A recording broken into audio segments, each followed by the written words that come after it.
हुकूमत को चलाने के लिए जो लोग जो थे बहाल थे मिनिस्टर ऑफ काउंसिल, उसमें बहुत तरह के ये थे।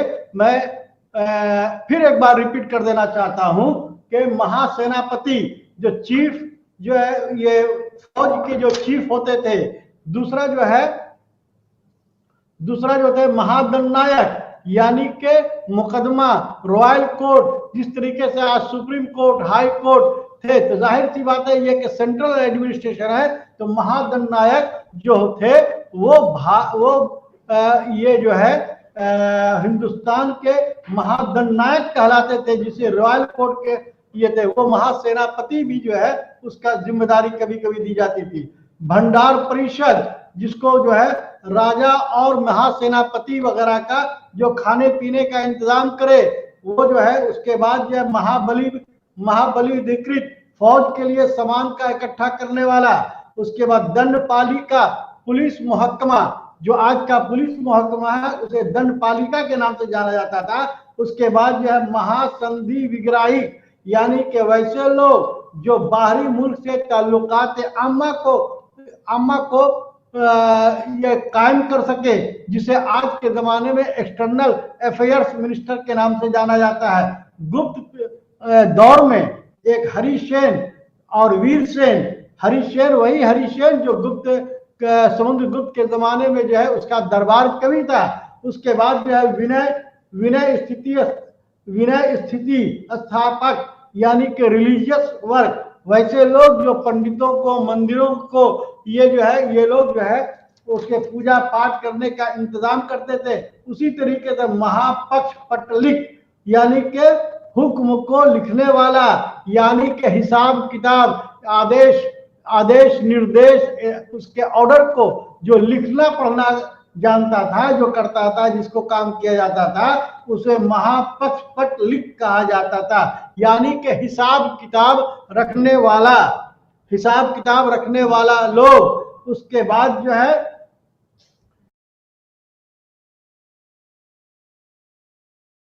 मिनिस्टर के नाम से जाना जाता है, होम मिनिस्टर के नाम से जाना जाता है। इसीलिए होम मिनिस्टर के नाम से जाना जाता है, और उनका पूरे मुल्क को देखभाल करने की जिम्मेदारी उनकी थी। इसके अलावा छोटे छोटे भी जो है मिनिस्टर्स जो है मौजूद थे, जिसके ध्रुवीकरण, जिसको भूमि यानी कि जमीन की टैक्स वसूली करने वाला। उसके बाद जो है पुस्तपाल, जो आदेशों को, जो ऑर्डर्स को लिखने वाला। उसके बाद गांव का जो आय और यानी आमदनी, जो गांव से जो आमदनी जो आती थी, उसको आमदनी लाने वाला को गोप कहा जाता था। उसी तरीके से अग्रहारिक, ये जो है वैसे लोग जो दान से संबंधित, यानी कि डोनेशन के जरिया जो है उसकी जीविका चलती थी। उसी तरीके से गौलीपक वैसे लोग जो टैक्स वसूला करते थे, जिसको आज के इनकम टैक्स डिपार्टमेंट के नाम से जाना जाता है। उसी तरीके से कापिक, यानी आधुनिक रजिस्ट्रार, यानी कि जमीन की रजिस्ट्री करने वाला, ये लोग जो थे जो रजिस्ट्री करते थे। इस तरीके से हम देखते हैं कि ये गुप्त इसमें जो है इंतजामिया को चलाने के लिए बहुत सारे मतलब के ये थे। तो दूसरी बात ये कि हमने आपसे ये कहा था कि गुप्त काल में हमको पहली बार ऐसा देखने को मिला कि दीवानी और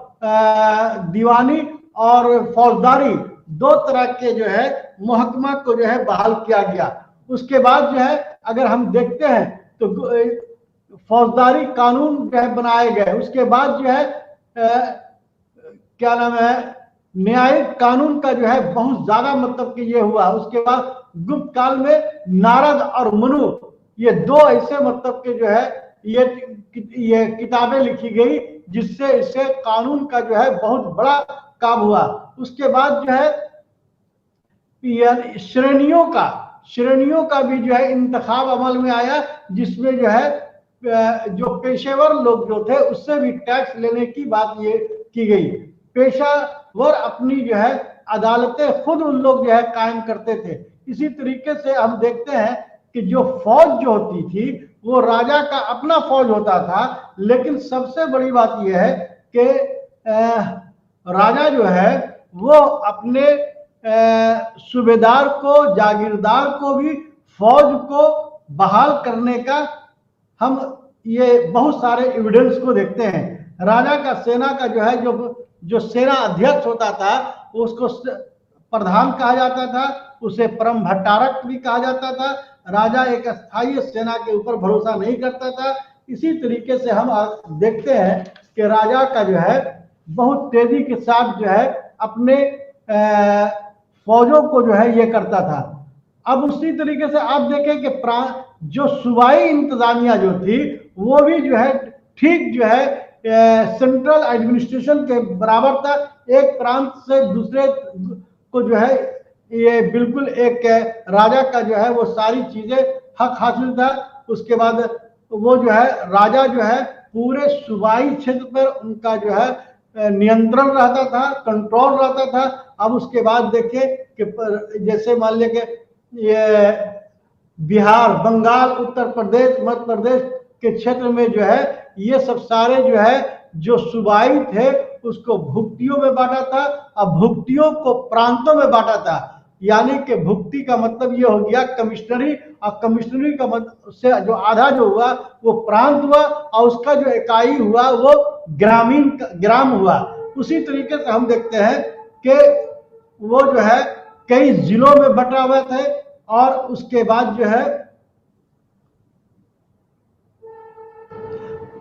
जागीरदारों को राजा के द्वारा जो है उस पर मोहर लगा हुआ दान अधिकार पत्र देते थे, इख्तियार पत्र जिसको कहते हैं।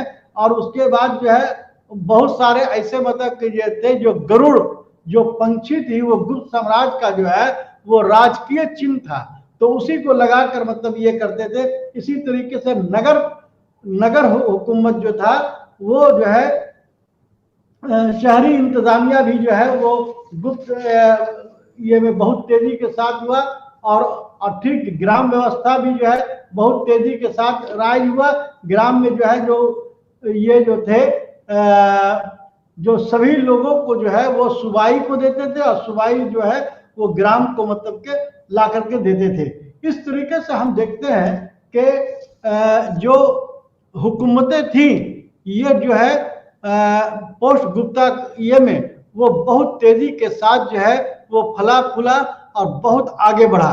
अपनी रियाया को शांति और सुख और रफाए आम करने के लिए राजा हमेशा दूरंदेशी से काम लेता था, वो मददगार साबित होता था और उसका जागीरदार जो था उसका ज्यादातर उसका बेटा हुआ करता था।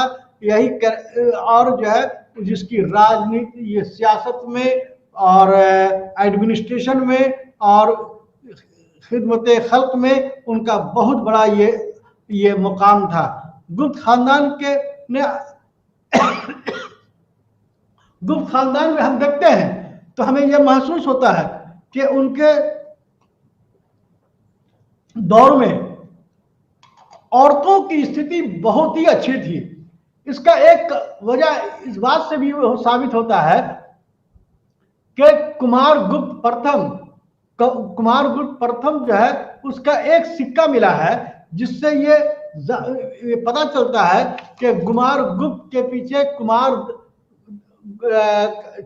चंद्रगुप्त और कुमार देवी के नाम से जो सिक्का है उससे ये समझ में आता है कि उस जमाने में जो है सिक्का जो है वो बड़ा ही मतलब कि जो है अहम रोल अदा करता था। और यही कारण है कि सिक्के पर दोनों का जो है चिन्ह मिलना इस बात का ये होता है कि उस वक्त महिलाओं की स्थिति बहुत ही अच्छी थी, यानी कि बराबरी का हक उनका हक हासिल था। इसलिए हम देखते हैं कि ये उस जमाने में जो है वो महिलाओं का स्थिति जो है और हुक्मरानों में पोस्ट गुप्ता में भी जो है इस तरीके को देखने को मिलता है। अब हम आपके सामने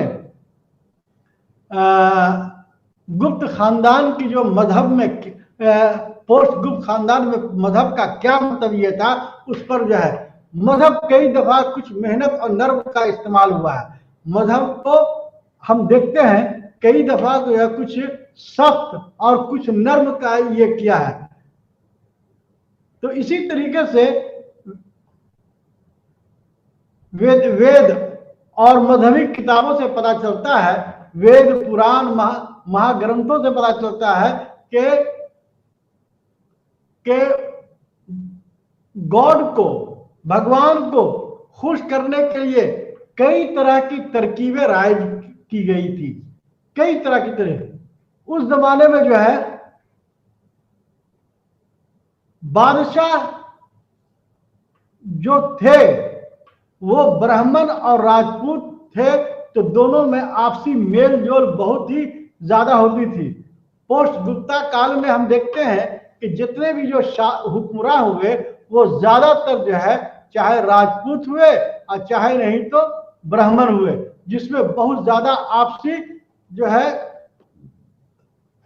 आपसी सौहार्द, आपसी मेल मिला जोल बादशाह को चलाने में आसानी होती है। बादशाह ज्यादातर जो है ब्राह्मण होते थे, लेकिन उसके सिपा सलार जो है वो राजपूत हुआ करते थे। इसीलिए जो है दोनों में जो है बहुत अच्छा मतलब के ये संबंध था। लेकिन 6ठी शताब्दी ईस्वी पूर्व में, यानी कि 6ठी शताब्दी ईस्वी में दो मजहब बहुत तेजी से राइज हुए, एक बौद्ध और दूसरा जैन मजहब। आने के बाद ब्राह्मणों की हालत जो है कुछ खराब होना शुरू हो गई थी।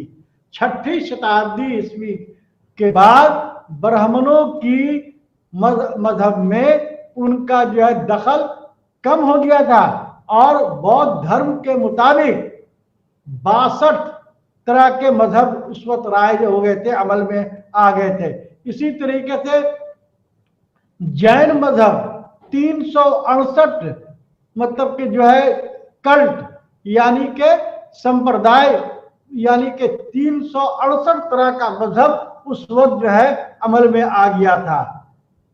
अब आप गौर से सुने आप लोग कि 6ठी शताब्दी में, 6ठी सदी में हम देखते हैं कि बौद्ध धर्म और जैन धर्म दो नए धर्मों का आगाज होने का मतलब यह है कि उस जमाने में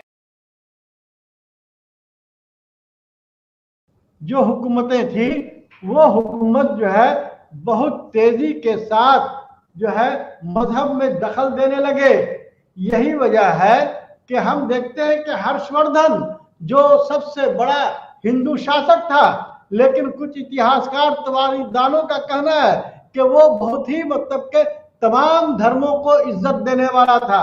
वो बौद्ध धर्म का उतना ही प्रचार किया जितना हिंदू धर्म को किया, जितना शैव धर्म को किया उतना वैष्णव धर्म को दिया। इसी तरीके से आप अगर आप देख ले कि गुप्त खानदान, गुप्त कुमार गुप्त ने जो वैष्णव धर्म को मानने वाला शख्स, वो जो है नालंदा में एक नालंदा महाविहार को बनाया और जहां पर बौद्ध धर्म बहुत तेजी के साथ वहां पढ़ने लगे। बौद्ध धर्म का सबसे इंपॉर्टेंट मतलब के जो है एजुकेशनल सेंटर अगर कहीं पर हुआ तो वो नालंदा हुआ। इसी वजह कर जो है, लेकिन मैं ये देखता हूं कि गुप्त खानदान के बाद पोस्ट गुप्ता में जो मतलब कि जो मजहबों का जो ये हुआ उसमें कट्टरपंथी ज्यादा आया। सेंट्रल ये मौर्य वंश में तो बौद्ध धर्म का और जैन धर्म का बहुत तेजी से विकास हुआ, बहुत ज्यादा तरक्की हुई। लेकिन हम पोस्ट गुप्ता काल में हम देखते हैं तो हमको ये होता है कि ब्राह्मण धर्म जो है पोस्ट गुप्ता काल में यानी गुप्त काल के दिनों में ये सनातन धर्म का बहुत तेजी से जो है राज होना शुरू हो गया और उसका जो है राजकीय चिन्ह जो था वो जो है वो गरुड़ माना गया, जो शैव मत को मानने वाले को कहा जाता है। हिंदू मजहब तेजी से फरोग होने लगे, इस पर वैष्णव मत और शैव मत यानी कि वैष्णव धर्म और शैव मत दोनों ब्राह्मण मजहब को, दोनों जो है ब्राह्मण धर्म जो है मजहब दोनों कल्टों को जो है तरीके से हम देखते हैं कि हिंदू मजहब में जो मूर्ति पूजा जैन धर्म में जो है मूर्ति पूजा के खिलाफ हो गए। यही वजह है कि 6ठी शताब्दी में एक सवाल आता है कि आखिर क्या वजह है कि 6ठी शताब्दी ईस्वी में सनातन धर्म के खिलाफ कई धर्मों का उदय होने का सबसे बड़ी वजह कौन सी है, खासकर बौद्ध धर्म और जैन धर्म। तो इसमें जो है लोगों का ये मानना है कि जो मतलब कि ये मूर्ति पूजा के खिलाफ थी, मूर्ति पूजा के खिलाफ थी। दूसरी बात,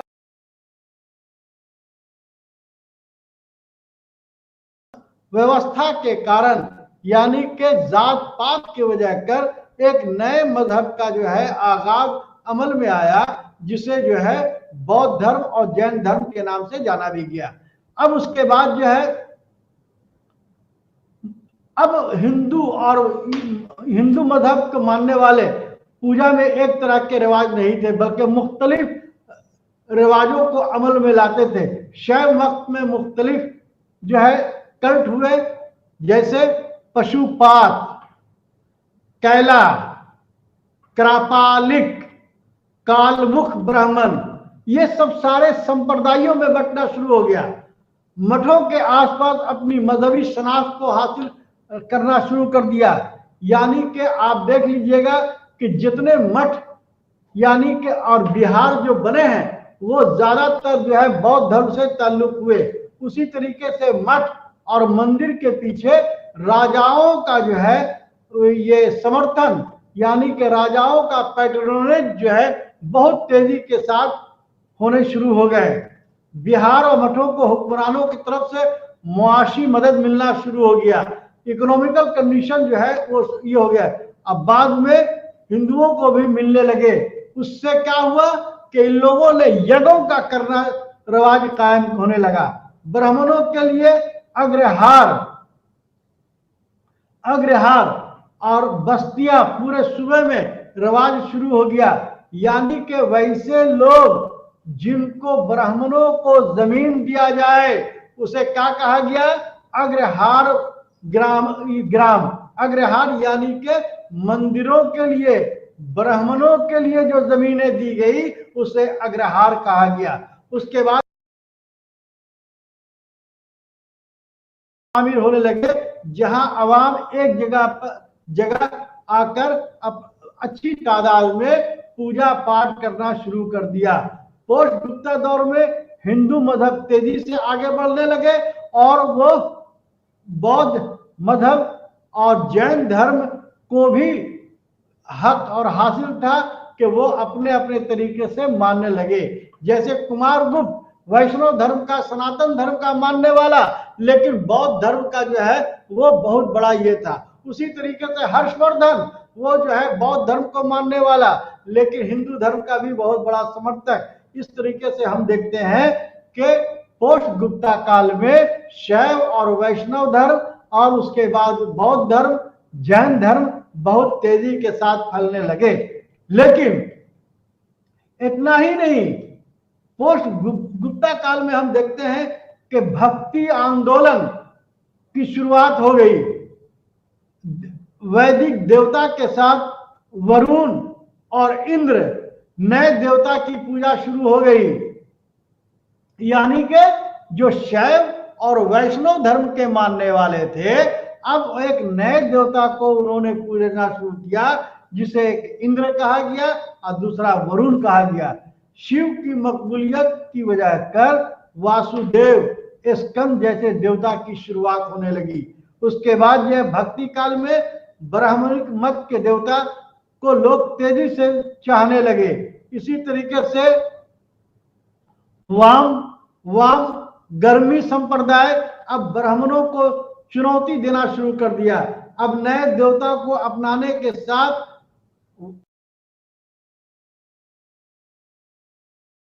पर भक्ति पर जोर आजमाई होने लगी और इस तरह से लोग ब्राह्मणवाद मजहब को एक मजबूत मजहब के तौर से कबूल किया और ब्राह्मणवादों की शक्ल में हिंदू धर्म के नाम से जाना गया। आपको मैं बताऊं कि ये हिंदू धर्म का जो है शुरुआत वो गुप्त काल से हुआ और पोस्ट गुप्त काल में इसका बहुत तेजी के साथ अमल में आई। भक्ति आंदोलन में क्या जो ये एडमायरर थे, जिसको मतलब कि जिसके मानने वाले थे, उसको उसका जो नेतृत्व करते थे अलवारो के द्वारा जो विष्णु भक्त दक्षिण भारत में उसको तमिलनाडु से शुरुआत हुआ, यानी कि अलवारो का जो है शुरुआत हुआ, जो विष्णु भक्त हुए जो तमिलनाडु से शुरुआत हुआ। शुरुआती दौर में गैर ब्राह्मण, अब बाद में जो मतलब कि इसमें जो है पल्लव, चोल, पांडे, चेर, ये सब सारे मतलब के जो है भक्ति आंदोलन को बहुत ही फरोग दिया। और यही वजह है कि भक्ति आंदोलन जो है बहुत तेजी के साथ जो है राइज होना शुरू हो गया। इस तरह से हम देखते हैं कि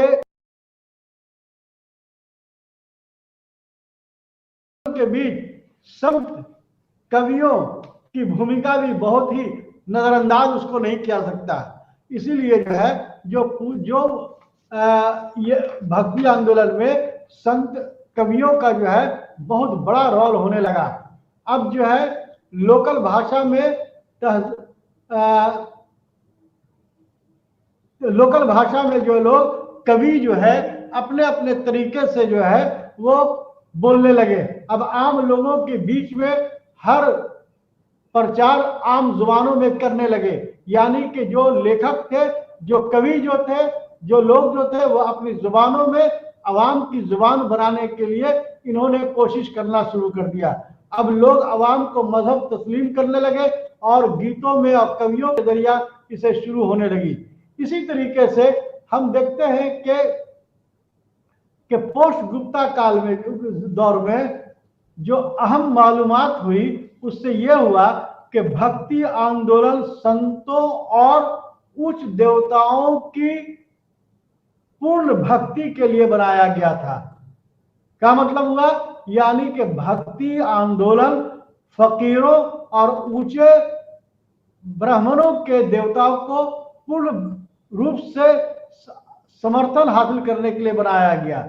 नंबर 2, भक्ति केवल उच्च जाति के लोग सीमित नहीं थे, बल्कि नीचे वर्ण के लोग, नीची जात के लोग भी इसको तस्लीम करते थे।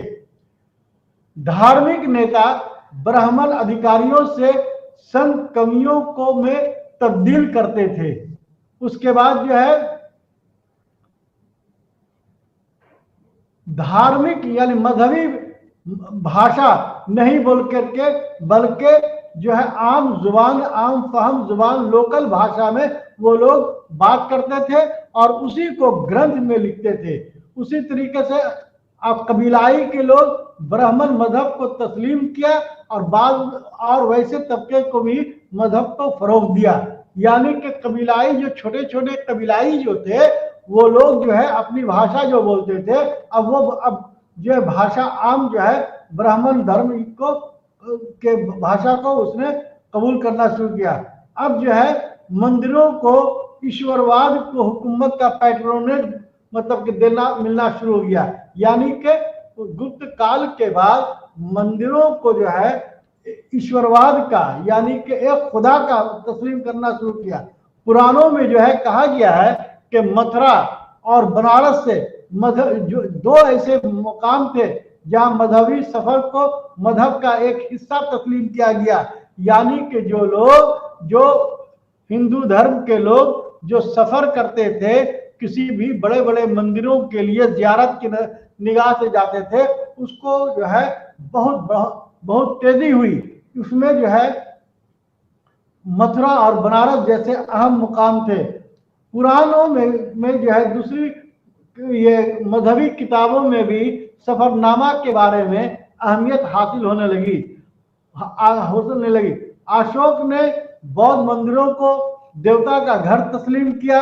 उसके बाद जो गुप्त दौर में आर्ट एंड आर्किटेक्चर की बुनियाद पर अमल में आई और रामायण, महाभारत, पुराण, रामकृष्ण के मुतालिक कहानियां शुरू हो गई।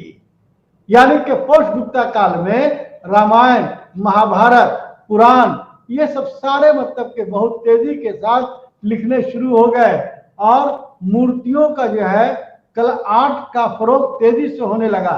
6वीं शताब्दी ईस्वी में वैष्णव धर्म का मुकाम शैव धर्म ने बहुत तेजी के साथ ले लिया और उसकी मकबूलियत होने लगी।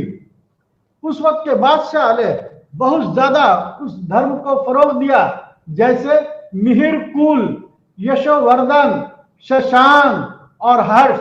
शशांक तो कहता था, इतना कट्टर मतलब के राजा था कि वो कहता था कि एक बौद्ध को जो है जो मार के लाएगा उसे जो है 100 कारशापन दिया जाएगा।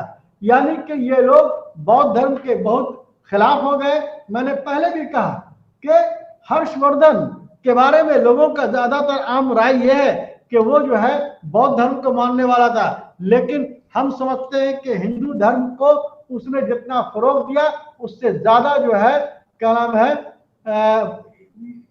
बौद्ध धर्म को भी फरोग दिया। लेकिन उसको ये कहा जा सकता है कि ये दोनों बादशाह यानी हर्ष, शशांक, यशोधर्मन और मिहिरकुल ये सब सारे ऐसे शासक थे जो हिंदू मजहब को बहुत तेजी के साथ जो है ये किया।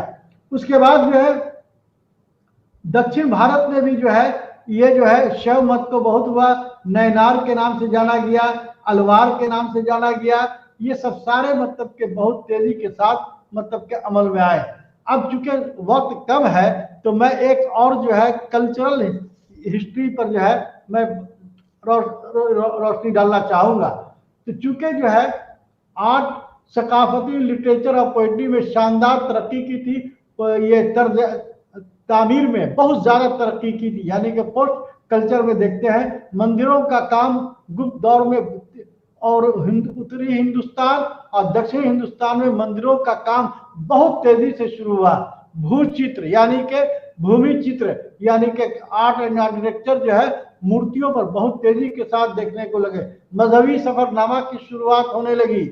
उसके बाद जो है तफसीली जो है जो पुराण में जो थे उसी के मुताबिक जो है वो आर्ट एंड आर्किटेक्चर जो है मंदिरों पर देखने को मिलता है। उसके बाद हिंदू मजहब में आकर एक खास देवता की अहमियत दी जाती है, जिसे विष्णु के साथ देवी का जो है जिक्र आता है। इसीलिए जो है आप देखेंगे गुप्त दौर में छोटे छोटे मंदिरों से बड़े बड़े मंदिरों और शिवालयों में तामीर होने लगे।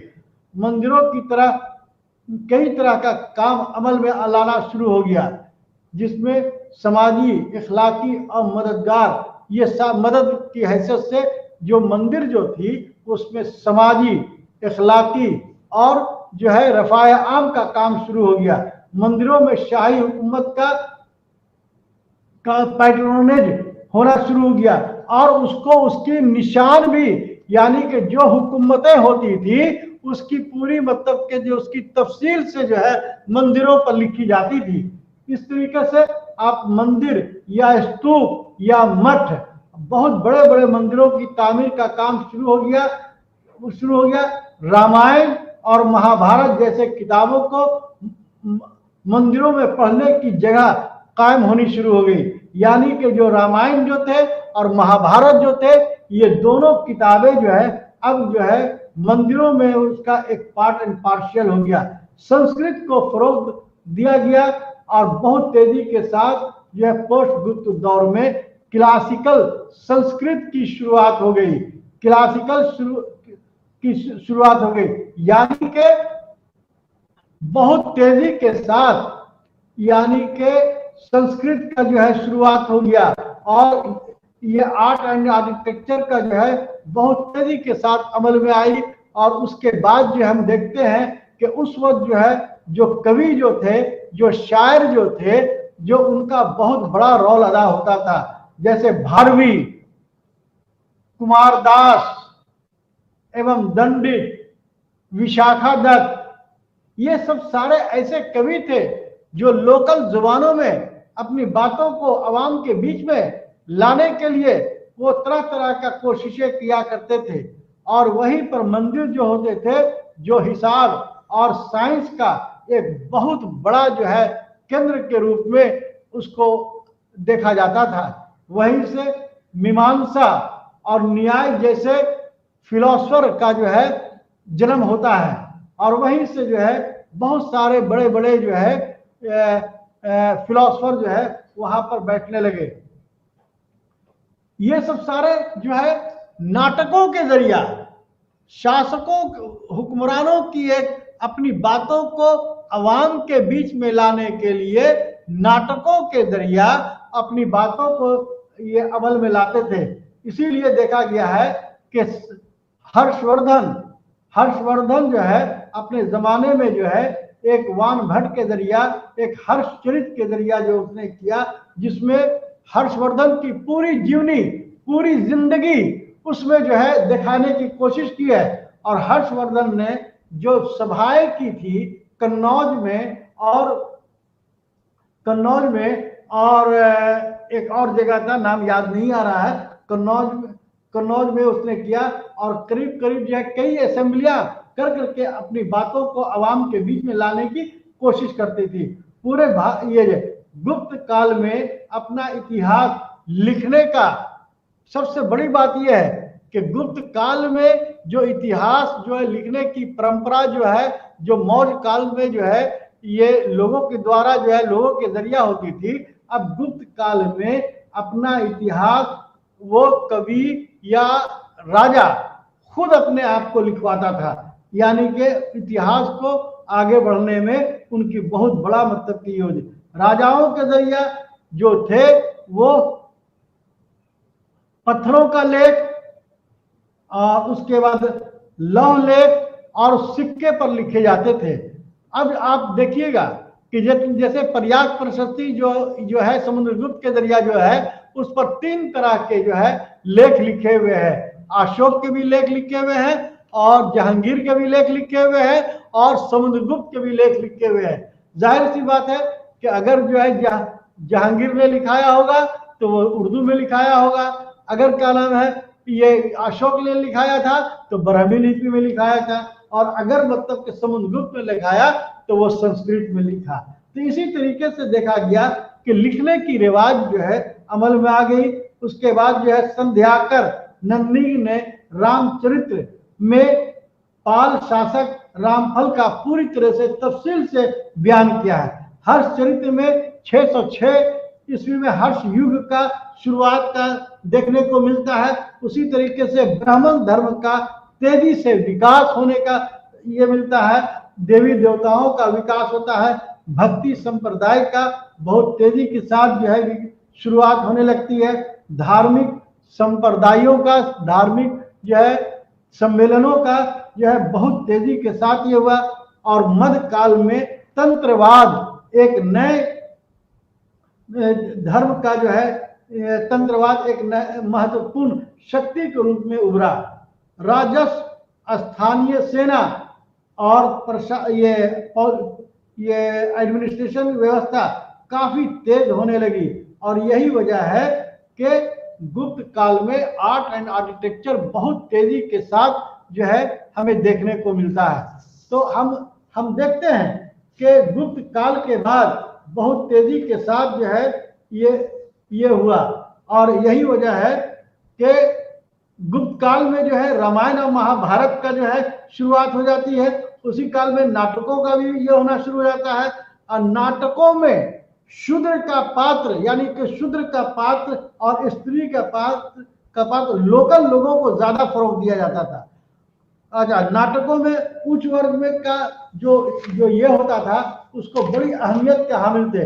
इसी तरीके से महाकवि भाट द्वारा जो नाटक जो लिखे गए, एक सोपन वास दत्ता, दूसरा चारु दत्त, पंचरात्र, दूत वाक्य, बाल चरित्र, अभिषेक, यानी कि ये सब सारे जो थे वो नाटककार थे। और महाकवि के बारे में जो कहा जाता है कि महाकवि कालिदास के द्वारा जरिया जो लिखा हुआ था, अभिज्ञान शकुंतलम, दूसरी बार ऋतु संभ्रा, मेघदूतम, मालविकाग्नित्रम, उसका रघुवंशम, विक्रम संग उर्षियम, ये सब सारे मतलब के जो है कालिदास के जरिया जो है वो लिखे हुए जो है वो ये नाटक थे।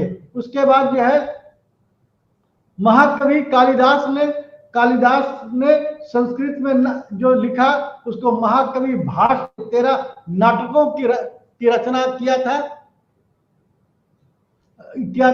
उसके बाद जो विशाखादत्त ने मुद्रा राक्षस लिखा। उसके बाद जो है विष्णुधर्म ने पंचतंत्र लिखा। इस तरीके से हम देखते हैं कि पोस्ट गुप्ता काल में बहुत तेजी के साथ जो है सियासत में, उसके बाद जो है मजहब में और आर्ट एंड आर्किटेक्चर में बहुत तेजी से जो है फरोग हुआ। और अब हम यहीं पर हम आप लोगों के बीच से रुखसत होना चाहेंगे। बहुत बहुत शुक्रिया।